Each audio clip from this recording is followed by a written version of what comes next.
So in the last part, we talked about the decline of Mughal Empire, in which we did the genesis. In this part, we will do the actual causes of decline of Mughal Empire. तो genesis के part में हमने देखा था कि कैसे weak successors, उनकी battle of successions and other parts, other things which contributed to the decline of Mughal empire. तो उसमें जो वीक सक्सेसर्स थे, फिर उनके invasions, external invasions, Ahmad Shah Abdali का, नादिर शाह का, तो वो सब हमने देखा था। लेकिन अभी हम इस पार्ट में इसको, इसके सारे कॉजेज वन बाय वन डिलीनेट करेंगे ताकि उसको समझने में आसानी हो। तो इसे हम डायरेक्टली अपने ब्लॉग से करते हैं। इस ब्लॉग की लिंक तुमको मिल जाएगी और इस ब्लॉग को जरूर पढ़ो। So it is about the decline of Mughal empire. तो अब मुगल एम्पायर जो था वो मॉडर्न इंडियन हिस्ट्री का एक one of the biggest empire था टिल 1707। एंड फिर उसके बाद 1707 is the date of Aurangzeb death, and उसके बाद से इसका डिक्लाइन शुरू हुआ। तो अब उसमें कई सारे फैक्टर्स थे, तो उन्हीं फैक्टर्स को हम एक एक करके करेंगे। तो we'll start with the causes of decline of Mughal Empire. So the first and foremost factor which led to the decline of Mughal Empire was that it had become too large to manage. Now in this map, you can see how large the Mughal Empire is. In 1707, when Aurangzeb died, इसका size देखो. Now it is very difficult to manage such a large empire uh, from one place, and that too in a centralized manner. इसको अगर तुम, अब ऐसा नहीं है कि ऐसे एम्पायर पहले नहीं थे, अशोक का भी एम्पायर इतना ही बड़ा था, लेकिन उस समय चैलेंजेस कम थे compare to what Aurangzeb had. Ashok के टाइम पे इतने दूसरे पावरफुल किंगडम्स और ये सब नहीं थे कि ही हैड टू फाइट, और उस समय पॉपुलेशन भी कम थी, तो वो मैनेज हो गया। लेकिन अभी औरंगजेब के टाइम पे, फर्स्ट ऑफ ऑल, इसमें एक फंडामेंटल डिफरेंस ये था, ये एक इस्लामिक रूल था। That means these people had come from outside, तो इसमें एक रिलीजियस इम्पैक्ट भी था। तो और उसके अलावा यहाँ पे बहुत सारे, there were many forces that had emerge, they were to reckon with. अब जैसे कि मराठास थे, और अब जैसे ये आगरा जो उसकी कैपिटल थी मुगल एम्पायर की, तो यहाँ से हर तरफ मैनेज करना मुश्किल था।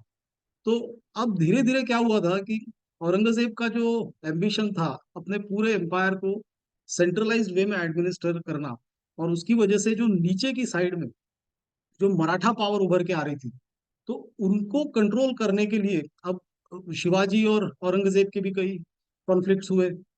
और शिवाजी के बाद भी संभाजी, शाहू, इन सब से भी रिलेटेड औरंगजेब के कुछ ना कुछ ये थे ही। अब वो अब मराठास और औरंगजेब के एग्जैक्टली कैसे रिलेशंस थे, वो मराठास के भाग में हम उसको डिटेल में करेंगे।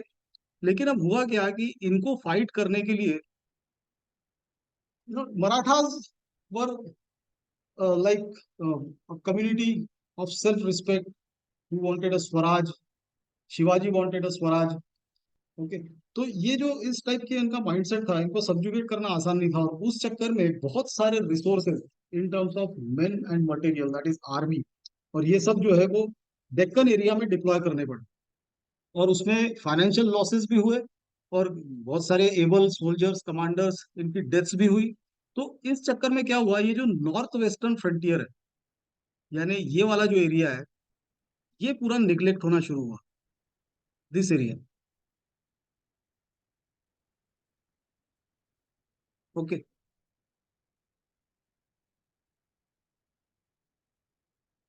ये जो नॉर्थ वेस्टर्न फ्रंटियर वाला एरिया है, this area started getting neglected. And ये, if you see this area, this is contiguous with other powers, जैसे पर्शियन एम्पायर था इस तरफ, तो ये वल्नरेबल बन गया ये पूरा एरिया, क्योंकि औरंगजेब की सारी ताकत इस एरिया में ज्यादा लगने लगी, और ये एरिया निग्लेक्ट होने लगा। खैर, इसके लिए भी उनके पास कंट्रोल करने के मैकेनिज्म्स थे, बट पॉइंट इज, वो एक बियॉन्ड सर्टन लिमिट वो उसको कंट्रोल नहीं कर सकते। ऑलराइट।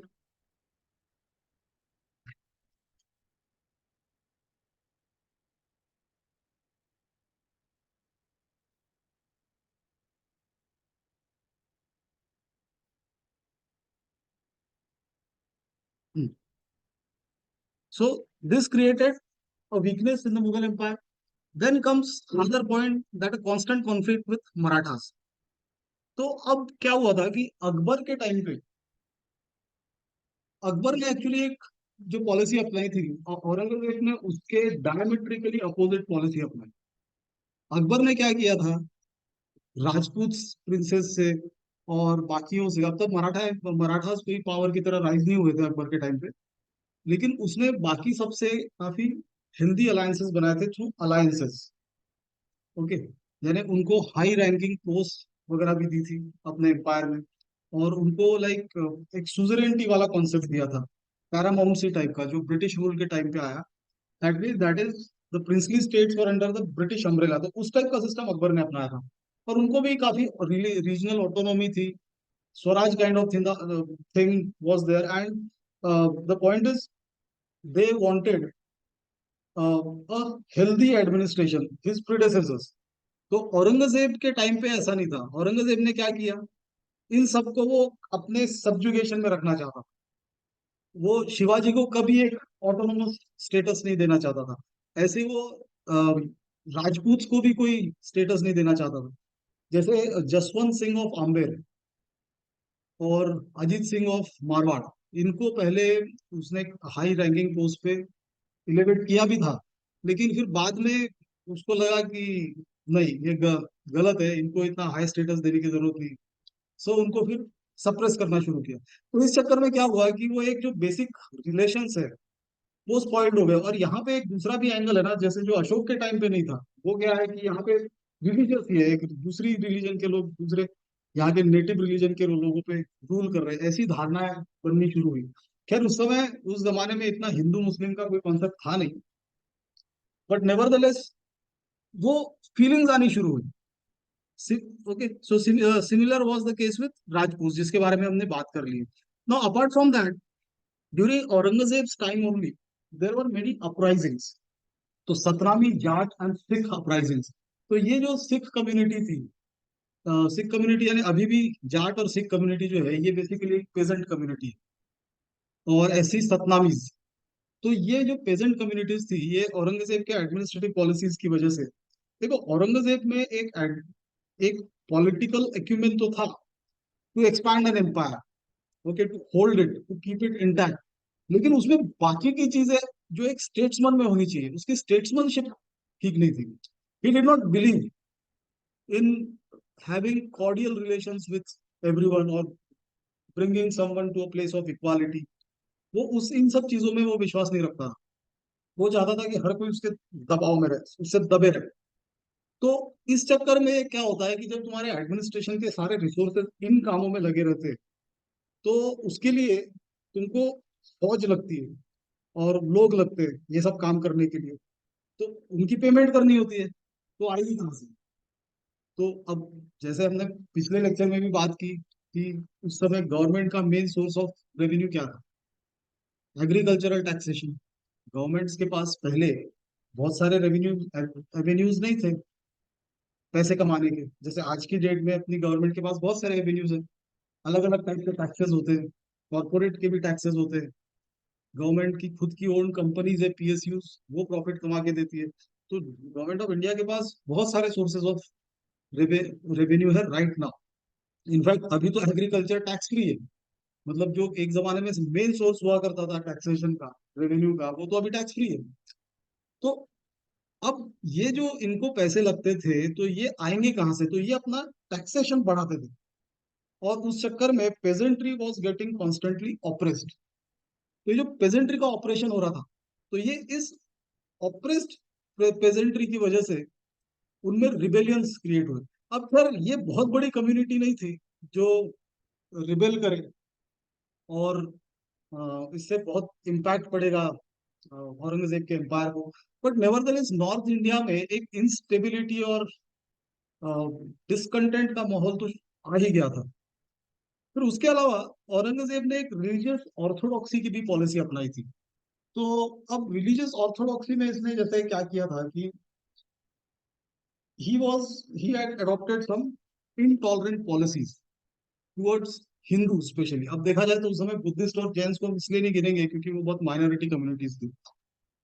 बुद्धिज्म तो वैसे भी बाद में इंडिया में ज्यादा रिसरेक्ट हुआ है 20th सेंचुरी ऑनवर्ड्स, और जैन्स थे तो वो कोई ज्यादा इतने पॉपुलेशन में नहीं थे। तो इसने इनटॉलरेंट पॉलिसीज अपनानी शुरू की। अब इसके जो प्रिडेसेसर्स थे जैसे कि अकबर, जहांगीर, शाहजहां, ये सब बेसिकली एक सेक्युलर लोग थे, ये सेक्युलरिज्म में बिलीव करते थे। ओके, एंड उनकी जो एडमिनिस्ट्रेशन का फाउंडेशन था that was based on non interference in other religions. Not only that, they also believed in developing cordial relations with all the communities. लेकिन Aurangzeb was a bit orthodox, तो उसने कई सारे जो इसके बाप दादों ने जो पॉलिसीज बनाई थी उसको रिवर्स किया, और उसने ऑपरेशन शुरू किया, रिलीजियस ऑपरेशन, यानी इन the sense that he was instrumental in destroying a couple of temples, specially in north India. Hindu temples का डिस्ट्रक्शन तो हुआ है, और वो औरंगजेब के टाइम पे, वो इनके टाइम पे नहीं हुआ था, अकबर के टाइम पे या जहांगीर, शाहजहां, इनके टाइम पे नहीं हुआ, लेकिन औरंगजेब के टाइम पे ये काफी हुआ। Not only that, he also impose jizya and pilgrim tax. Okay, तो इस वजह से एक हिंदू और मुस्लिम अपर क्लासेस जो थे, इनमें भी एक रिफ्ट जैसी क्रिएट हुई। देखो होता क्या है, जो अमीर होते हैं वो अमीर इरिस्पेक्टिव ऑफ रिलीजन वो एक क्लास है, वो एक क्लास है। गरीब इरिस्पेक्टिव ऑफ रिलीजन वो एक क्लास है।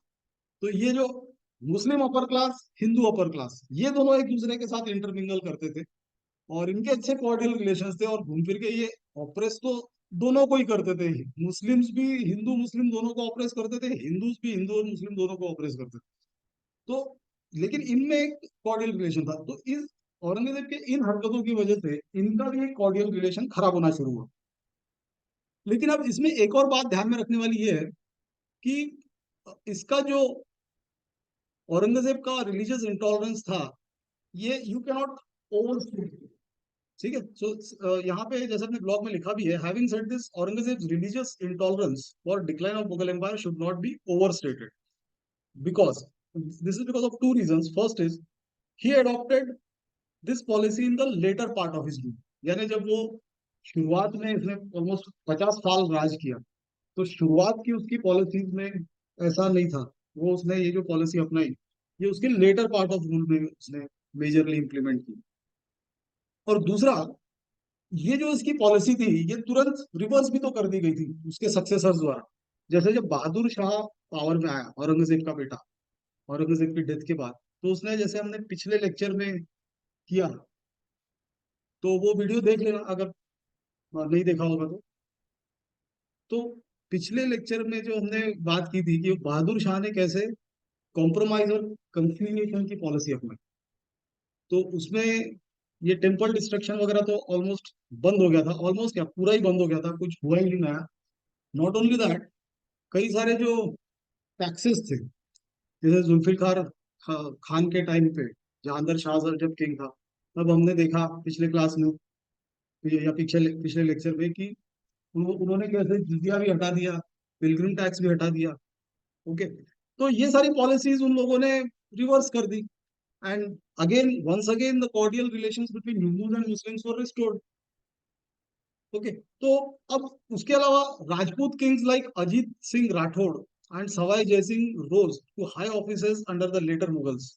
Similarly relations with the king Shahu and Maratha sardars were forged on political rather than religious lines।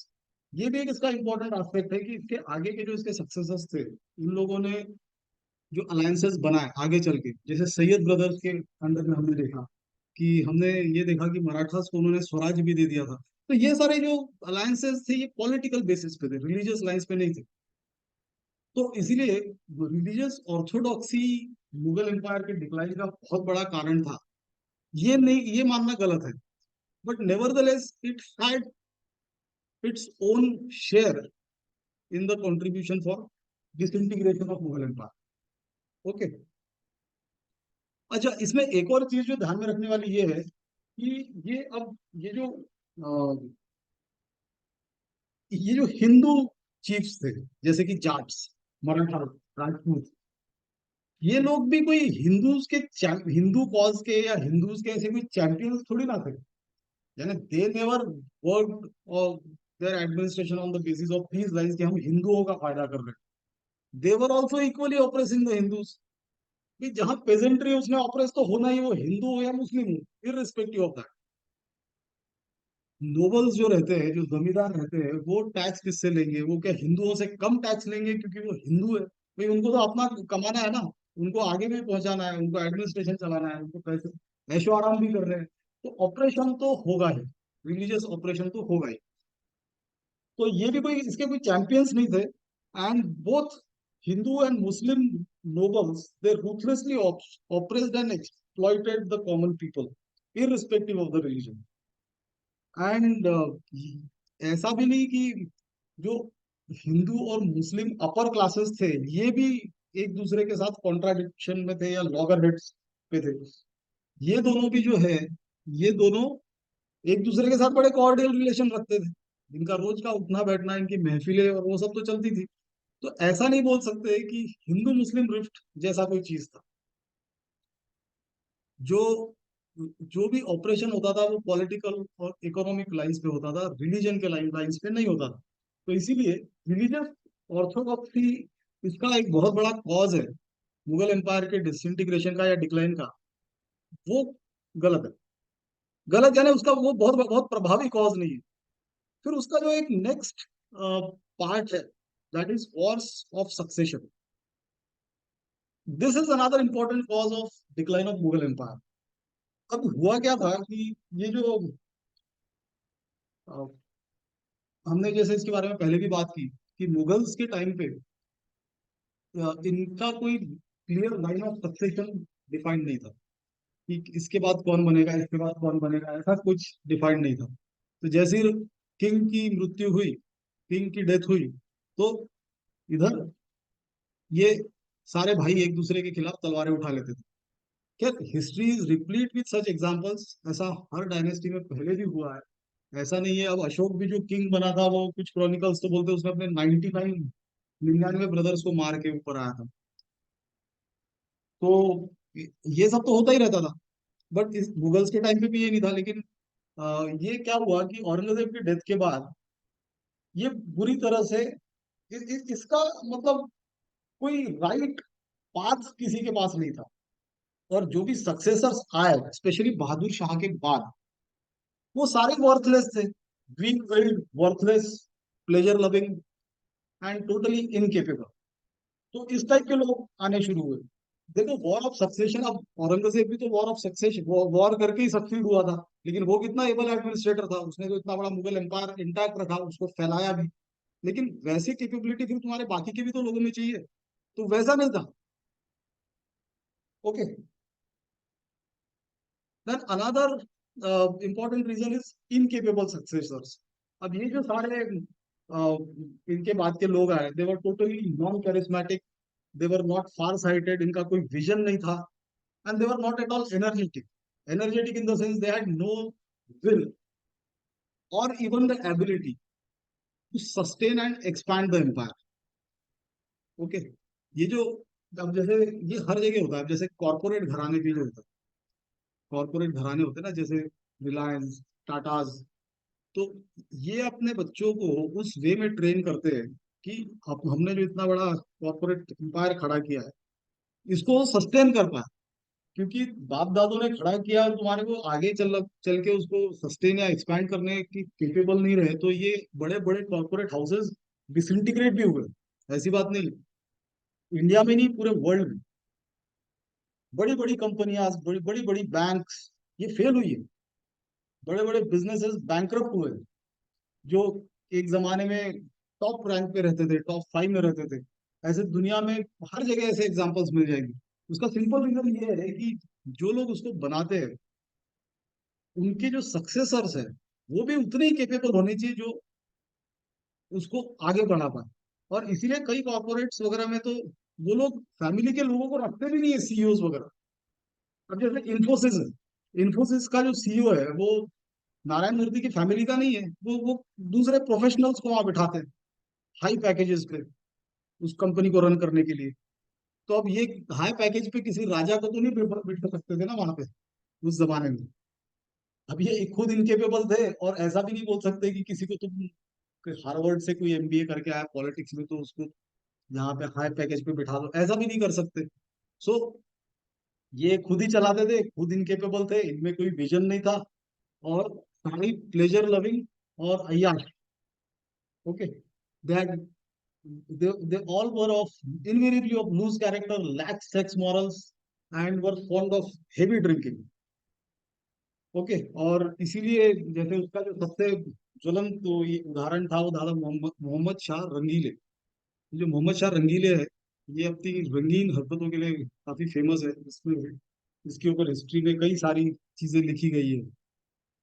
Okay, चाहो तो वो तुम पढ़ सकते हो नेट से भी और किताबों से भी। अच्छा, फिर एक और इम्पोर्टेंट एस्पेक्ट जो मुगल एम्पायर के डिसइंटीग्रेशन में इंस्ट्रूमेंटल था, that was the selfish nobility.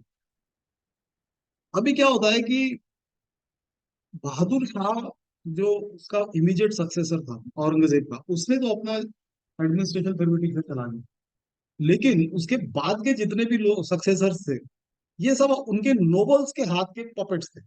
जैसे हमने देखा, Jahangir Shah was the puppet of Zulfikar Khan. उसके बाद फारूक सियार आया, he was the puppet of Sayyid brothers. Even Sayyid brothers ने फारूक सियार अपने एम्परर को मरवा दिया है। इतने पावरफुल नोबल्स कहाँ से हो गए? तो एक यूनिक ट्रेंड जो अ, औरंगजेब की डेथ के बाद शुरू हुआ मुगल एम्पायर में, that was of the rise of nobility. तो ये जो नोबल्स थे, ये लोग अभी तक असिस्ट करते थे प्रिंसेस को पावर में लाने में, अपने अपने नेता को पावर में लाने में, लेकिन अभी ये खुद पावर के कंटेंडर्स बन गए। ओके, तो अब ये जब इनकी ग्रीड और सेल्फिशनेस बढ़ती जा रही थी, तो that would obviously cause a lack और डिसइंटीग्रेशन इन द एडमिनिस्ट्रेशन। तो इसी तरह से अगर कोई एबल नोबल्स होते तो वो इनका काम करते थे, the character of nobility had totally disintegrated. And not only this, nobles जो ये थे, अभी जो नोबल बनते जा रहे थे, उन्होंने अपने ऑफिसर्स को हेरिडिटरी भी बना लिया था। एक टाइम था जब लोग हम्बल बैकग्राउंड से भी नोबिलिटी तक राइज करते थे, अभी उन्होंने उसको टोटली हेरिडिटरी बना दिया है, दूसरों को आने ही नहीं देना। अच्छा, नॉट ओनली दैट, ये अपने मीन्स से ज्यादा लग्जूरियस लाइफ जीते थे, और वो लाइफ सस्टेन करने के लिए जाहिर सी बात है, वो पैसे कहाँ से आएंगे? तो through the operation of pageantry, और पेजेंट्री के ऑपरेशन की वजह से रिबेलियंस भी होंगे, और सोसाइटी में डिसकंटेंट क्रिएट होगा। तो ये उसके साथ साथ शुरू हो गया। अब कई सारे तो कई नोबल्स जो थे, वो तो अपना वॉर वगैरह पे फैमिली को भी साथ में लेके जाते थे, जैसे कि किसी पिकनिक में जा रहा है, जैसे एक फैमिली पिकनिक होती ना, आउटिंग हो गई, या तो अपने साथ साथ उनको भी लेके जाते थे। तो ये कोई प्रोफेशनल तरीका नहीं हुआ वॉर लड़ने का और ये सब करने का। नॉट ओनली दिस, जब ये वॉर ऑफ सक्सेशन होते थे, तो कई सारे जो एबल कमांडर्स, सोल्जर्स, और इवन जो एबल एडमिनिस्ट्रेटिव ऑफिसर्स होते थे, ये मारे जाते थे। तो अब जब तुम्हारे, मान लो, तीन भाई लड़ रहे हैं गद्दी के लिए, तीनों के पास अपने अपने अच्छे कमांडर्स हैं, अपने सोल्जर्स हैं, और उनके एडमिनिस्ट्रेशन से रिलेटेड कुछ ऑफिसर्स हैं। तो अब ये जो तीनों के अपने अपने लोग हैं, वो है तो उस एम्पायर का पार्ट, लेकिन अब लड़ाइयाँ ये आपस में करेंगे तो ये लोग मारे जाते थे। अब ये मारे गए, भले उसमें से कोई एक जीत के गद्दी पे बैठ भी गया, लेकिन इतने सारे लोगों का लॉस जो, अब उसकी भरपाई कहाँ से होगी? तो ये एक बहुत बड़ा प्रॉब्लम था इनके साथ। तो ये जो नोबल थे, ये एक दूसरे से भी झगड़ते थे, किंग से भी इनके कोई कॉर्डियल रिलेशंस नहीं थे, और ये सिर्फ अपने सेल्फ अग्रेंडाइजमेंट एंड ग्रीड के लिए काम करते थे। तो सेल्फिश नोबिलिटी की वजह से स्टेट को बहुत नुकसान हुआ, और they were not at all devoted to the affairs of state। वरना इसके पहले के तुम नोबल्स देखो, अकबर के टाइम पे देखो, लोग, इन लोगों ने कितना, कितनी मेहनत करके इस एम्पायर को बढ़ाया, एम्परर के साथ मिलके काम किया, और एम्परर और नोबल्स में एक म्यूचुअल रिस्पेक्ट और अंडरस्टैंडिंग का रिलेशन हुआ करता था। वैसा आगे के किंग्स में कोई कुछ नहीं था। Okay, then apart from that, इनके अपने जो म्यूचुअल क्वारल्स थे, that exhausted the empire and affected its cohesion and led to its dismemberment, and in the end made it an easy prey to foreign conquerors. इन लोगों के इतने ज्यादा झगड़े थे कि फ्रंटियर्स थे वो गार्ड नहीं हो पाए। अच्छा, इसके अलावा एक और प्रॉब्लम क्या था कि धीरे धीरे जब कैसा होता है, जब एम्पायर का के रेवेन्यूज कम होने शुरू होते हैं, तो पेमेंट्स जो होती है वो लैंड के फॉर्म में होती है। ओके, तो इनको अब जैसे नोबल्स को पेमेंट देनी, तो वो और ज्यादा उनको थोड़ी सी लैंड देनी। ओके, लैंड ग्रांट्स बोलते हैं, और लैंड ग्रांट्स की प्रैक्टिस बहुत पुरानी है इंडिया में। गुप्ताज के टाइम से ये ज्यादा शुरू हुई थी, third fourth century AD onwards. क्योंकि गुप्ता एम्पायर भी जब डिसइंटीग्रेट हो रहा था, तब it one of the major reasons was the possibility of coins and economic disintegration, क्योंकि उनका रोमन एम्पायर के साथ ट्रेड खत्म हो गया था। और बाकी की भी कई कई सारी चीजें थी, जैसे नीचे सतवाना पावरफुल हो रहे थे। खैर वो एक अलग इतिहास का पार्ट है। लेकिन जब जब तुम जागीरें देने शुरू करते हो, तो एक टाइम आता है कि जागीरें भी कम पड़ जाती है। There is possibility of land that you can pay. और फिर दूसरा कैसा है कि ये जो इनको एम्परर कभी भी हटा सकता था, यानी ये भी एक उसकी पॉसिबिलिटी थी, क्योंकि एम्परर की फौज बड़ी थी। तो अब उस चक्कर में क्या था कि इनका अनसर्टेन फ्यूचर अगर था, तो ये क्या करते थे, इनको मालूम नहीं कि अगले 5 साल यहाँ पे रहेंगे कि नहीं, यहाँ के जागीरदार या नोबल की जमींदारी इनके पास रहेगी कि नहीं। तो ये वहां से जितना कमाना है उतना कमाते थे। तो कमाएंगे कैसे? कौन चूज चूज के गरीबों का। ओके, तो ये इस चक्कर में इनका एक बहुत बड़ा सोसाइटी में डिसकंटेंट क्रिएट हुआ। अच्छा, एक और चीज जो थी, एक जो सिस्टम हुआ करता था नोबिलिटी, और ये मुगल्स के टाइम पे नहीं, पहले भी हुआ करता था। दैट वाज कि इनकी एक अपनी आर्मी रहेगी, ठीक है, और ये जो इनके नोबल्स रहते हैं, इनके कोर्टियर्स रहते हैं, इनको भी अपना एक ट्रूप्स का कोटा मेंटेन करना मैंडेटरी रहता था। यानी इनको भी अपनी एक फौज मेंटेन करनी रहती थी, जिनको वो ट्रेन करेंगे, उसका खर्चा पूरा खुद उठाएंगे, उसके लिए उनको जागीरें दी जाती थी जिसके रेवेन्यू से वो उसका सब खर्चा पानी करेंगे। जिनमें उनको घोड़े भी मेंटेन करने हैं, सोल्जर्स की सैलरीज देनी है, और उनको ट्रेन भी करना है, उनको फिट भी रखना है। तो ये सारी चीजें करनी होती थी। तो अब ये नोबल्स क्या थे, ये तो ग्रीडी हो चुके थे, सेल्फिश और ग्रीडी। तो ये क्या करते थे, ये उनका जो मैंडेटेड कोटा था इतने आदमी रखने का, इतनी ट्रूप्स मेंटेन करने का, वो रखते ही नहीं थे। मतलब किसी को मान लो 200 फौजी रखने अपने पास, तो वो रखेगा 50, ठीक है, और वो जो 150 लोगों का खर्चा है वो खुद की ऐशो आराम में खर्च करेगा। तो अब मान लो जब क्राइसिस आएगा, जब उसको अपनी आर्मी भेजनी है किंग के सपोर्ट में जंग लड़ने के लिए, तो उसके पास फौज है कहाँ? और फिर प्लस जो है वो किस क्वालिटी की, ये भी किसी को नहीं पता, वो ट्रेंड भी है कि नहीं, उनके पास अच्छे घोड़े हैं कि नहीं, वो मोटिवेटेड है कि नहीं।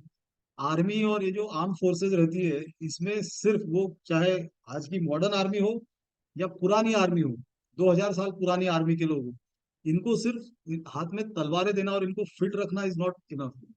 इनको मोटिवेट करना बहुत जरूरी होता है, क्योंकि तुम घूम फिर के अपनी जान दांव पे लगाने वाले हो। तो तुम अपनी जान देने के लिए उतना मोटिवेटेड भी तो तुमको होना चाहिए। तो इसके लिए तुमको एक राष्ट्र प्रेम, एक भक्ति का भाव, देश प्रेम, वो सारी चीजें तुम्हारे अंदर आनी चाहिए। इनको तुम अभी भी देखो, पूरे वर्ल्ड में कहीं भी, इंडियन आर्मी में भी या इंडियन एयरफोर्स कहीं भी, इनके मोटिवेशनल सेशंस होते रहते हैं। They are always charge up कि कल को अगर वॉर करना करना पड़ जाए, तो ये अपनी जान भी देने को तैयार। They are always charge up और मोटिवेटेड दैट वे। समझ गए? तो ये मोटिवेशन वगैरह ये नोबल्स ऐसे सेल्फिश लोग देंगे कि अपने आर्मी को पता नहीं किस क्वालिटी के लोग लाएंगे। किसी को भी उठा के सस्ते में खड़ा कर दिया कि हाँ ये मेरा फौजी फौजी है। अब वो कितना ट्रेंड है, वो मोटिवेटेड है कि नहीं, क्या वाकई में लड़ाई करने जब जा रहे तो वहां जाके तलवारें चलाएगा या वहां से भाग जाएगा, इसकी कोई गारंटी नहीं है। तो इस टाइप के लोग जब आने लगेंगे, तो जाहिर सी बात है तुम्हारी आर्मी वीक होने वाली।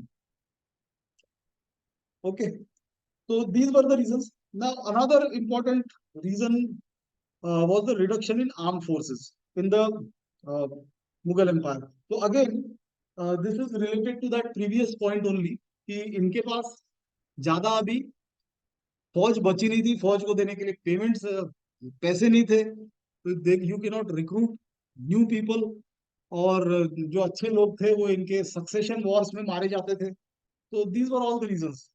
अच्छा, फिर इसके अलावा इसमें एक और जो पॉइंट है, that is basically that agriculture was not producing enough surplus to sustain the army. अब होता क्या था, इंडिया में इंडस्ट्रीज भी थी। Now don't compare them with modern industry, यानी फैक्ट्रीज जिसको बोलते हैं, वैसा नहीं। दूसरी जो कई सारी इंडस्ट्रीज होती है क्राफ्ट से रिलेटेड, कपड़ा, कपड़े तो पहनते ही थे ना तब लोग, कपड़ा भी तो मैन्युफैक्चर होता ही था, जूते मैन्युफैक्चर होते थे। अब आज की डेट में जैसे फैक्ट्रीज में मैन्युफैक्चर होते वैसे नहीं, उसको भी कारखाना ही बोलेंगे, सिर्फ वहां सब आप लोग हाथ से काम करते थे, मशीनें नहीं थी। ओके। और भी कई चीजें, फर्नीचर भी बनता था उस जमाने में, हर चीज बनती थी ना। हाईटेक प्रोडक्ट्स नहीं बनते थे, अब जैसे सीलिंग फैन, इलेक्ट्रिक लाइट, वो सब तो था ही नहीं, तो बनेगा भी क्यों। लेकिन बाकी की जो चीजें रहती है जो हम आज भी यूज करते हैं, वो पहले भी यूज होती थी। क्यों, घर नहीं बनते थे, घर बनने के लिए ईंटें नहीं लगेंगी, ईंटें भी तो बनती थी। तो ये सारी चीजें होती थी। ये जो इंडस्ट्रीज थी, स्पेशली अर्बन एरियाज में, ये डिसइंटीग्रेट होनी शुरू हुई, और एग्रीकल्चर इतना इनकम, सरप्लस इनकम जनरेट नहीं कर रहा। और उसकी वजह से एक और चीज जो होती है, जो ब्रिटिश टाइम पे और भी ज्यादा हुई, वो थी that is the process of reverse migration started. यानी अर्बन एरिया से रूरल एरियाज में लोग ज्यादा जाने लगे, वापस जाने लगे अपने गांव, खेतों पे। तो खेतों पे फिर और प्रेशर बढ़ गया, वैसे ही खेत ज्यादा ये करके नहीं दे रहे, उसका उत्पादन कम है। और नॉट ओनली दैट, खेत जो है वो ऑप्रेस्ड है, पेजेंट्री इज ऑप्रेस्ड। यानी मान लो एक 5 लोगों की फैमिली है जो खेती कर रही है, मान लो उसके सारे भाई जो अर्बन एरियाज में थे वो भी वहीं आ गए, अब इसके पास ही अपने खाने के और पहनने के पैसे नहीं है, दूसरे भी आ गए, तो ये कैसे चलेगा घर। Okay, so these kind of things started happening, and of course there was a bad communication, or there was a total lack of scientific and technological development. तो ये सारे कुछ और फैक्टर्स थे। फिर उसके बाद एक इंपॉर्टेंट फैक्टर जो आता है, that is the absence of spirit of political nationalism. Political nationalism का मतलब ये होता है कि इंडिया उस India in those days, it lacked the elements which constitute a modern nation. समझ गए, एक मॉडर्न नेशन की जो कल्पना होती है ना, जो आज है भारत के बारे में, एक भारतीयों में, तो वो अलग बात है कि भारतीयों में, इंडियंस में नेशनल पॉलिटिकल नेशनलिज्म या इसकी इतनी ज्यादा स्ट्रॉन्ग फीलिंग नहीं है, अनफॉर्चुनेटली। जैसे एक अमेरिकन होता है, every American is a proud American, every Japanese is a proud Japanese, है ना, every British is a proud British. ऐसा every Indian is not a very proud Indian, because every Indian has many other identities. First of all, he has identity of his caste, he has an identity, he or she has an identity of his religion, he or she has an identity of a region, है ना, जैसे Marathi speaking है, बंगाली है, तमिल है, ये regional identities भी है ढेर सारी, अवधी है, मगधी है, बिहारी है, पंजाबी है, ये रीजनल आइडेंटिटीज हुई। रिलीजियस आइडेंटिटीज भी है, कास्ट आइडेंटिटीज भी है, और फिर बाय द वे लास्ट में अपनी नेशनल आइडेंटिटी आती है। तो ये एक दुर्भाग्य की बात है कि मॉडर्न पॉलिटिकल नेशनलिज्म जो होता है वो इंडियंस में आज भी उतना नहीं है जितना होना चाहिए। है, पहले के कंपैरिजन में ज्यादा है, लेकिन वैसा नहीं है जो बाकी कंट्रीज में। ओके, तो ये भी कुछ रीजंस थे। दूसरा इसमें कैसा था कि इंडिया में कल्चरल यूनिटी तो थी, यानी सदियों से जो चली आ रही, उसको कल्चरल यूनिटी और पॉलिटिकल यूनिटी में फर्क होता है। कल्चरल यूनिटी यानी there is always exchange of cultural elements, है ना, जैसे खाने पीने की चीजें, पहनने की चीजें, घर कैसे बनते हैं, शादियों के तरीके, और बाकी फोक डांसेस, फेस्टिवल्स। तो इसमें कल्चरल यूनिटी तो इंडिया में सदियों से चली आ रही थी, लेकिन this cultural unity never got converted into political unity. तो मान लो अगर यहाँ के लोगों में पॉलिटिकल यूनिटी होती, तो इनफैक्ट ये जो फ्रैक्टिसाइडल वॉर्स इनके हो रहे थे, मुगल्स, लेटर मुगल्स के और उनके सक्सेसर्स के, तो ये नहीं होते। यानी ये भी उस हिसाब से किंग्स चुनते, या किंग्स अपने आप ही एक रिस्पॉन्सिबिलिटी अज्यूम करते कि हमको अपने देश के लोगों के लिए कुछ करना है। तो न वो नेशनलिज्म की फीलिंग एम्परर्स में थी, और ना ही उनके सक्सेसर्स में, सक्सेसर्स में और उनकी प्रजा में। ओके। नॉट ओनली दिस, ये जो स्पेशली अब जो रूरल मासेस है, अब देखो इंडिया में आज भी पॉपुलेशन जो है 70% India of India population is rural population, as per the 2011 data. Okay, 2011 census data.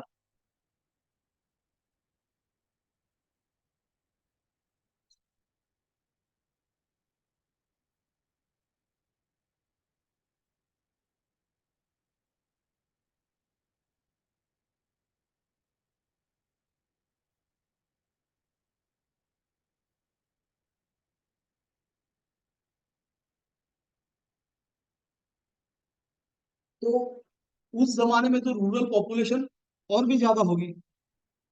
तो ये जो, और उसमें एक और इशू क्या था कि इंडियन विलेजेस जो थे हुआ करते थे पहले, और ये अभी तक भी, यानी अब से 20 25 30 साल पहले तक भी ऐसे ही था। अभी थोड़ा वो इंटीग्रेशन बढ़ा है रूरल और अर्बन एरियाज का। तो वो village economy was a self sufficient economy, है ना। उसका बाहर के इससे कोई फर्क नहीं पड़ता था, बाहर क्या चल रहा है क्या नहीं चल रहा है, उनके पास सब रहता था। वहां पे लोकल कपड़े वाला भी रहेगा, सब्जियां, खाना पीना। और उस समय लोगों की लाइफस्टाइल ही इतनी लो लेवल की थी कि विलेज इकोनॉमी ही अपने आप में उसको सस्टेन कर लेती थी। तो ये जो विलेजेस में रहने वाले लोग हैं, इनका कोई लेना देना ही नहीं था ना सेंटर में कौन रूल कर रहा है। वहां पे ब्रिटिश आ जाए, मुगल आ जाए, मराठा आ जाए, उनका क्या लेना देना। उनकी लाइफ तो वैसे ही रहने वाली है। अब सिर्फ डिफरेंस ये रहेगा कि कोई ऑपरेसिव रूलर आ गया तो वो ज्यादा खून चूसेगा, और एक कम खून चूसेगा, यानी कोई चूसेगा ही नहीं, ऐसा कोई नहीं मिला उनको आज तक। ओके, खून तो किसी ने भी चूसना ही है, लेकिन उसमें कुछ कुछ होंगे, जो कुछ एडमिनिस्ट्रेशन ज्यादा एक्सप्लॉयटेटिव रहेंगे। तो ये एक डिफरेंस था। तो पॉइंट ये है कि जब मैक्सिमम लोग, आज भी अगर इंडिया में 70% पॉपुलेशन रूरल है, तो उस जमाने में तो और भी ज्यादा रूरल थी। तो इनमें कोई नेशनलिज्म नाम की चीज ही नहीं थी ना। वो they never identified themselves with a nation, they at the most identified themselves with a region. And ज्यादातर लोगों की आइडेंटिटीज अपने विलेज और अपने छोटे मोटे गांव के ग्रुप्स के साथ ही एसोसिएटेड थी। और उस समय मीन्स ऑफ कम्युनिकेशन भी इतने नहीं थे कि कोई पंजाब से बंगाल जा रहा है, कोई यूपी से केरला जा रहा है, ऐसे कोई मीन्स ऑफ कम्युनिकेशन भी नहीं थे। तो उनकी आइडेंटिटीज ही तो बहुत लिमिटेड थी, तो ये नेशनलिज्म का कॉन्सेप्ट आएगा कहाँ से। नेशनलिज्म एक बड़ी चीज होती है ना, तुमको एक उसके लिए नेशनलिज्म होने के लिए सबसे पहले तो तुम्हारे पास एक देश नाम की कल्पना होनी चाहिए ना। और देश की कल्पना किस किस चीज से आती है? ज्योग्राफी से। तुमको देश की ज्योग्राफी के बारे में पता होना चाहिए ना, कि ये मेरा देश है इतना बड़ा, ये इसकी बाउंड्रीज है। तो तुमको पता ही नहीं, इट इज लाइक कुएं का जो मेंढक होता है उसको उतना ही पता है बस, वो उसका कुआं और उसके आसपास की थोड़ी बहुत जगह, उसके आगे का उसको कुछ नहीं पता, और न ही उसको उसमें इंटरेस्ट है। तो भारत के लोग भी ऐसे ही थे, यानी विलेजेस के, तो उनको उनमें कोई पॉलिटिकल नेशनलिज्म नहीं था।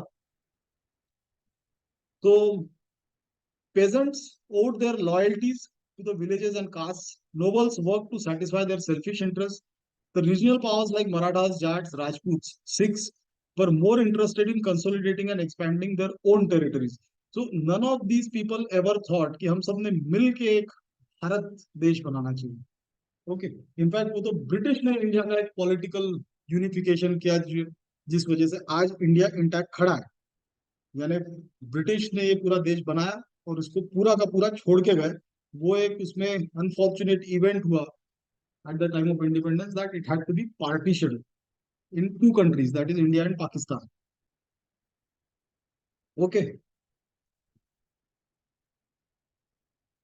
एक मिनट ब्रेक लेते 5 minute.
So the next important point instrumental in the decline of Mughal Empire is the breakdown of administration and armed power. तो अभी हमने एडमिनिस्ट्रेशन और आर्म पावर डिक्लाइन होने के कई सारे फैक्टर्स तो कर ही लिए, लेकिन इसमें होता क्या था कि ये जो रॉयल आर्मीज थी, ये आर्मी का काम क्या होता है? देश की रक्षा करना। अब यही प्लंडर करती थी, यही लूटपाट करते थे मोहम्मद शाह रंगीले। और ये तो इनफैक्ट उसके कोर्ट के लोग जो रिश्वतें लेते थे उसको शेयर भी करता था, समझे? यानी इस हद तक जब इसका ये गिर जाता है कैरेक्टर एम्परर का। एम्परर जो रहता है उसमें बाकी एबिलिटीज के अलावा एक कैरेक्टर भी होना चाहिए, वो टोटली डिवॉइड ऑफ दैट। इस टाइप के लोग इसके बाद आए थे। तो there was no wonder that the administration decline and nobles और कमांडर्स ये अपना आर्मी का फुल कोटा भी इस्तेमाल नहीं करते थे, तो जिसके बारे में हम ऑलरेडी बातें कर चुके हैं दूसरे पॉइंट्स में। तो अब इसके अलावा एक इम्पॉर्टेंट एस्पेक्ट और इम्पॉर्टेंट पॉइंट था for the decline of Mughal empire was the foreign invasions. तो फॉरेन इन्वेजन्स जो थे वो नादिर शाह और अहमद शाह अब्दाली हुआ। तो नादिर शाह ने मोहम्मद शाह रंगीले या मोहम्मद शाह जब रूल कर रहा था तब 1737 में उसको इन्वेड किया था इंडिया। अब इसके बारे में हमने पिछले पार्ट में पूरी डिटेल में चर्चा कर ली है, फिर भी हम उसकी एक थोड़ा सा ब्रीफली बात करते हैं कि वहां पर जो पर्शियन एम्पायर था वो बुरी तरह से डिसइंटीग्रेट हो रहा था। एंड इधर नॉर्थ से रशिया ने कई सारे पार्ट्स पे कब्जा किया था, वेस्ट साइड से टर्की ने कई सारे पार्ट्स पे कब्जा किया था, इधर अफगानिस्तान साइड में अब्दालीज जो ट्राइब थे उन्होंने उनके इसका कई सारा पार्ट खा लिया था।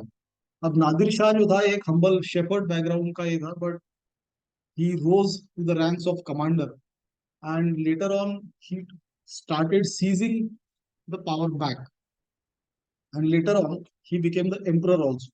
लेकिन इसने अपने कई सारी लॉस्ट टेरिटरीज जो ऑटोमन एम्पायर को रशियन पीटर द ग्रेट के अंडर में जो उसकी नॉर्दर्न पार्ट में कैप्चर की थी उन लोगों ने, वो काफी सारी वापस तो ले ली थी, लेकिन उस चक्कर में इनका सरकारी खजाना पूरा खाली हो चुका था। इतने सारे वॉर्स होंगे तो ये तो इनका खजाना खाली हो गया, अब उसको पैसों की जरूरत थी। तो उसके लिए उसने उसकी नजर इंडिया पे थी। और everyone new since ancient time that India is a land of fabulous wealth, और वो था भी। ले और दूसरा, यहाँ पर ऐसा भी नहीं था कि इंडिया में एक्चुअली फैबुलस वेल्थ भी थी और पावरफुल एम्परर्स भी हुआ करते थे। लेकिन नादिर शाह की जब इंडिया पे नजर पड़ी तो उसने देखा कि यहाँ का रूलर कैसा है, मोहम्मद शाह, अय्याश आदमी। ऊपर से इनके नॉर्थ वेस्ट फ्रंटियर पे ऑलरेडी औरंगजेब के टाइम से ही डिसइंटीग्रेशन शुरू हो गया था, यानी उसकी सारी रिसोर्सेज डेक्कन में लगी थी, तो वो वैसे भी निग्लेक्टेड एरिया थे, वहां पे भी स्ट्रॉन्ग अथॉरिटी नहीं थी। तो it was very easy for him to invade India from that side. And जब उसने फाइनली इंडियन इन्वेजन किया और दिल्ली तक पहुंचा तो it was almost like a cake walk, यानी कोई रेजिस्टेंस नहीं, आराम से पहुंच गया, आराम से दिल्ली पे कब्जा कर लिया। और फिर दिल्ली से ढेर सारा खजाना लूट के लेके गया। तो यहाँ से वो कोहिनूर हीरा भी ले गया और तख्ते ताउस यानी जिसको पीकॉक थ्रोन बोलते हैं वो भी ले गया, और कई सारे घोड़े भर भर के हीरे जेवरात सोना ये सब यहाँ से ले गया। तो यहाँ से इंडिया की वेल्थ का ड्रेन शुरू हो गया, जिसके आगे चल के काफी सारा इंडिया को खामियाजा भुगतना पड़ा। और फिर उसके बाद ब्रिटिश ने भी इंडिया से काफी वेल्थ का ड्रेन किया। तो अब ये तो लेके गया, इनफैक्ट वो उसने यहाँ से इतना पैसा कमाया, कहाँ तो उधर वो कंगाल हो चुके थे, यहाँ से वो इतना पैसा कमा के लेके गया, यानी इतना साजो सामान कमा के लेके गया कि उसने 3 साल तक अपने पूरे एम्पायर में वो टैक्स फ्री कर दिया। मैंने सोचा उसको जरूरत ही नहीं है एग्रीकल्चर के टैक्सेशन, लोगों से टैक्स लेने की, इतना उसने इंडिया से कमा लिया। तो ऐसे ही फिर उसके बाद उसकी डेथ के बाद इधर एक नया अफगानिस्तान साइड में, काबुल साइड में एक अब्दाली जो ट्राइब्स थे, ये पहले से एक डायनेमिक और वॉरियर ट्राइब टाइप के थे। तो अहमद शाह अब्दाली उनका एक लीडर था। तो उसने 20 साल के पीरियड में इंडिया पे 8 प्लंडरिंग रेड्स की। और वो भी इंडिया में न नादिर शाह को न अहमद शाह अब्दाली को इंडिया पे रूल करने का कोई इरादा था। वो चाहते तो अब दिल्ली तक तो पहुंच ही गए, मोहम्मद शाह को भी ये कर गया वो चाहते तो दिल्ली पे अपनी सत्ता भी बना सकते थे, लेकिन उनको वो नहीं करना था। उनके हिसाब से वो दिल्ली पे जाते तो को भी अपने कब्जे में ले लेंगे, फिर उधर का पार्ट उनका निगलेक्ट हो जाएगा, फिर जो हाथ में आया वो भी चला जाएगा, तो उनको वो सब नहीं करना था। उनको दिल्ली और इंडिया से सिर्फ वेल्थ लेके जानी थी, जो वो लेके चले गए। ऐसे ही अब्दाली भी जो था, Abdali had no intentions of forming a kingdom और settling down here as an emperor. उसका भी यही पर्पस था कि वो रेड्स करे। तो उसने अराउंड 8 रेड्स की, प्लंडरिंग रेड्स 20 साल के पीरियड में। और उसमें एक मेजर बैटल भी हुआ मराठास के साथ, which is popularly known as the third battle of Panipat, जिसमें मराठास को बुरी तरह से हरा दिया गया। और तब से इनफैक्ट मराठा पावर भी डिसइंटीग्रेट होनी शुरू हुई। खैर अब्दाली के बाद, थर्ड बैटल ऑफ पानीपत के बाद फिर से कुछ मराठा पेशवाज, मराठा एम्पायर के जो पेशवाज थे जैसे माधवराव, उन लोगों ने काफी सारे टेरिटरीज को रिगेन भी किया। लेकिन वो ब्लो बहुत बड़ा था मराठा एम्पायर कि उसको वो उससे वो निकल पाए।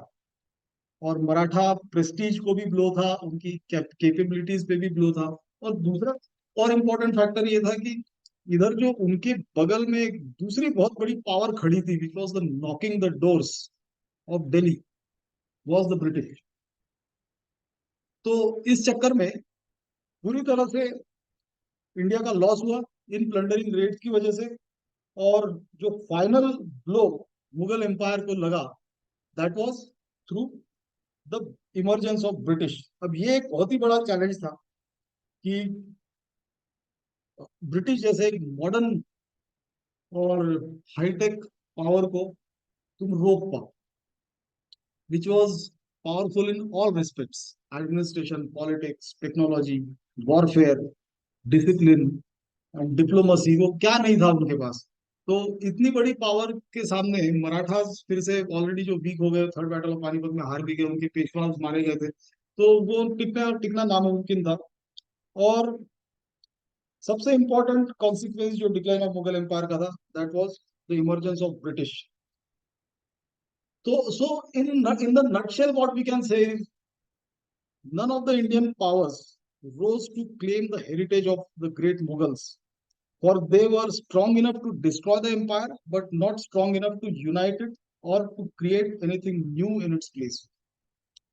ये जितने भी पुराने इंडियन रूलर्स थे, ये मुगल हेरिटेज को, मतलब मुगल्स को रिप्लेस नहीं कर पाए। उनको हरा तो पाए, लेकिन वहां पे उनको रिप्लेस नहीं कर पाए। तो उसका मेन रीजन क्या था? That the main reason for that was that why none of the Indian powers could replace the Mughals, which the British did.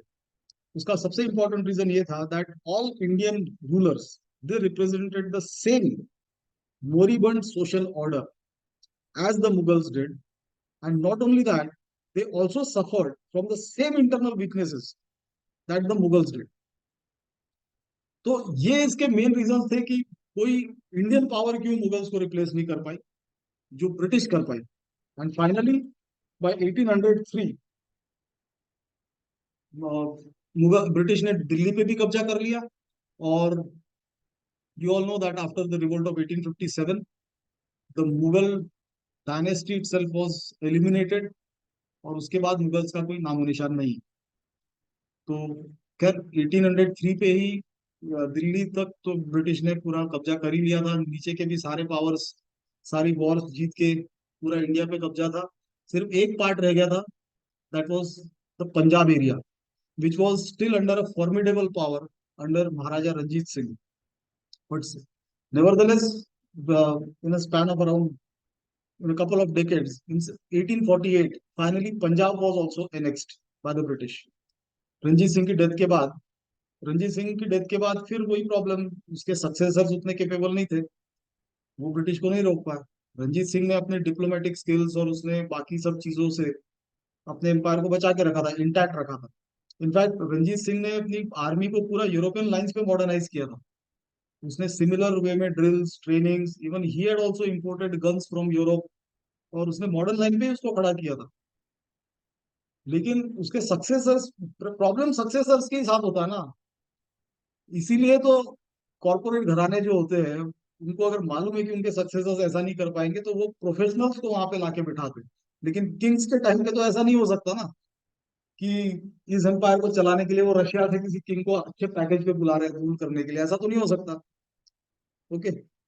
क्योंकि अभी अभी जो कंपनीज रहती है वो शेयर होल्डिंग पैटर्न पे रहती है, स्टिल मेजोरिटी शेयर होल्डर्स रहते हैं, which is ruled, which is govern by law, law of the land. उस समय ऐसा तो कुछ था नहीं कि तुमने किसी को किंग बना दिया यानी तुम्हारी सत्ता गई। अभी ऐसा नहीं होता ना, मान लो इन्फोसिस का सीईओ कोई फॉरेन का भी आदमी आगे बनता है, तो इसका मतलब इन्फोसिस उनके हाथ से चला गया, ऐसा थोड़ी ना। उसके मालिक तो मेजोरिटी शेयर होल्डर्स है ही ना। ऐसा पहले नहीं होता था। तो सक्सेसर अगर वीक होते थे तो एम्पायर को डिसइंटीग्रेट होना तय था। तो finally in 1848 the British annexed Punjab also, and with this their siege of India was complete, and this is how the entire subcontinent came under one single umbrella, and that is of the British rule. So with this we complete the first chapter of Bipin Chandra, that is Decline of Mughal Empire. तो अगर तुमने इसका पहला video नहीं देखा part 1, तो वो भी जरूर देख लो. So we will finish this at this moment. Thank you very much.